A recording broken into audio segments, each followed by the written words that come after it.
13 मार्च वो ऐतिहासिक दिन होगा जब देश बेचने वाले का नाम सामने आएगा, देश को खरीदने वाले का नाम सामने आएगा। और मुझे तो आश्चर्य नहीं है, मैं आज आपको बता रहा हूं, कहीं कल परसों में कोई ऑर्डिनेंस ना आ जाए कि सुप्रीम कोर्ट के इस जजमेंट को हम बदल रहे हैं। एक बड़ी तारीख है, चुनाव के ऐन पूर्व माननीय उच्चतम न्यायालय द्वारा जो आज फैसला आया इलेक्टोरल बॉन्ड को लेकर, और उस पूरी तरह से काले को सफेद करने का जो भारतीय जनता पार्टी की योजना थी, उसको असंवैधानिक करार करते हुए निरस्त किया गया। 2014 में जब सरकार बनी तो उसके बाद उनका दायित्व केवल और केवल एक ही रहा कि पूंजीपति वर्ग के हितों की रक्षा कैसे हो। क्योंकि आप लोग देखे होंगे 2012 के बाद विशेषकर 13 में गुजरात के तत्कालीन मुख्यमंत्री पूरे देश में रोज भ्रमण करते थे और भ्रमण के लिए उन्होंने एक उद्योग समूह का वाहन लिया था। उस उद्योग समूह का नाम अदानी था और 2014 में निर्वाचित होने के बाद उनका पहला लक्ष्य था कि अदानी समूह, जो उस वक्त 10 बड़े उद्योग समूह में सबसे नीचे था, उसको कैसे रातों रात विश्व के सबसे बड़े उद्योग समूहों के न केवल दौर में बल्कि सर्वोच्च 3 पदों में, 3 पायदान पर उनको रखा जाए। इसके लिए तत्कालीन वित्त मंत्री स्वर्गीय अरुण जेटली साहब,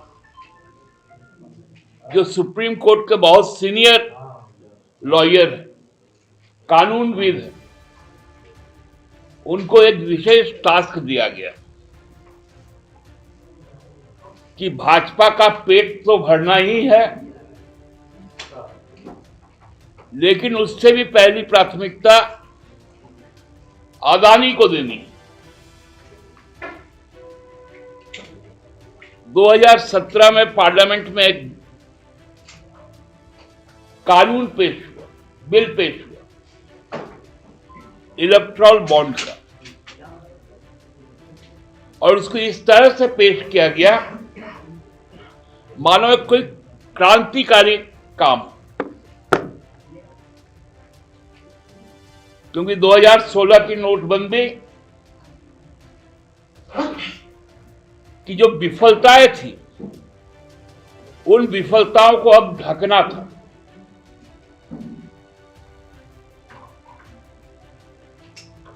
इसलिए कहा गया कि state bank of India election bond जारी करेगा।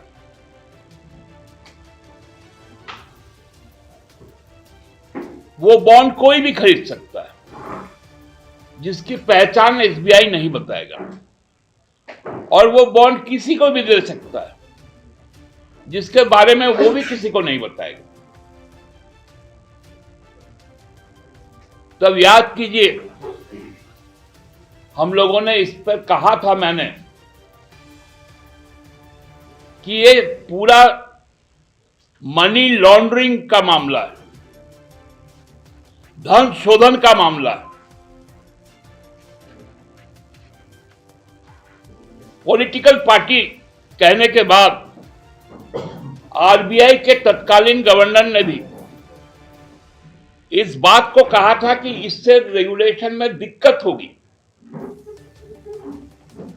तत्कालीन मुख्य चुनाव आयुक्त ने भी इसे अव्यावहारिक बताया था। और जब ये चैलेंज हुआ तो सुप्रीम कोर्ट की प्राथमिक टिप्पणी भी यही थी कि इससे पारदर्शिता समाप्त हो जाएगी। लेकिन हम तो हैं मस्तान, मेरे पास बाहु में है दम, लोकसभा में हमारी बहुमत, 2018 से इसको लागू कर दिया गया। पहले तिथि की गई कि 1 अप्रैल से होगा। कर्नाटका में चुनाव था, 1 महीने पहले ही कर दिया गया, मार्च में, फाइनेंशियल ईयर के बीच में ही।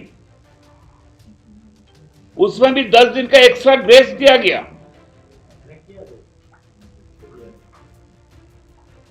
और जो इलेक्ट्रल बॉन्ड आए, जब उस पर आरटीआई हुआ तो कहा गया कि इस पर आरटीआई के दायरे से यह बाहर।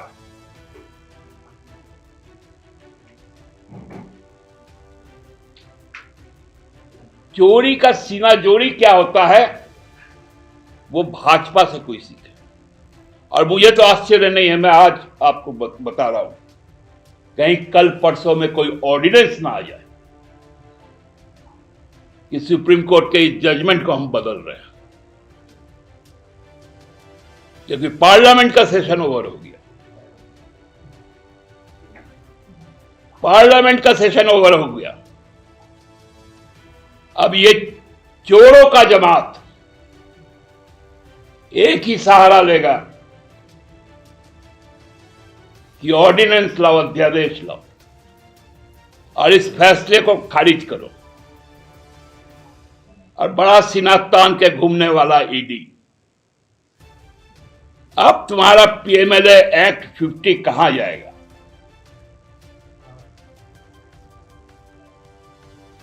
अब बताओ ईडी, एक बार तो अदानी को छोड़ा था पीएमएलए में जब गुजरात का ऊर्जा विभाग का पैसा लौटाया था। अब आएगा ना अदानी, रहेगा ना रिमांड पर?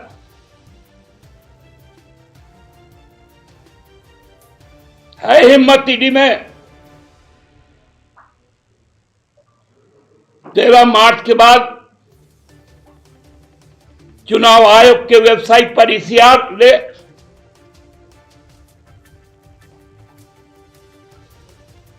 और प्रधानमंत्री मोदी को, तत्कालीन राष्ट्रीय अध्यक्ष अमित शाह को, वर्तमान जो नड्डा जी है उनको, गौतम अडानी को डाले रिमांड पर।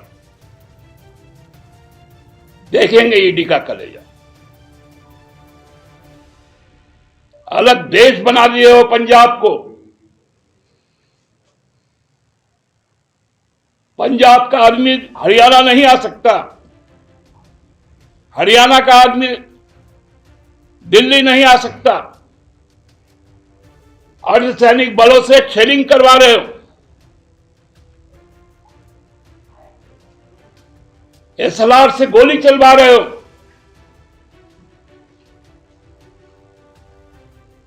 खट्टर जैसा कायर हमने कभी किसी को नहीं देखा।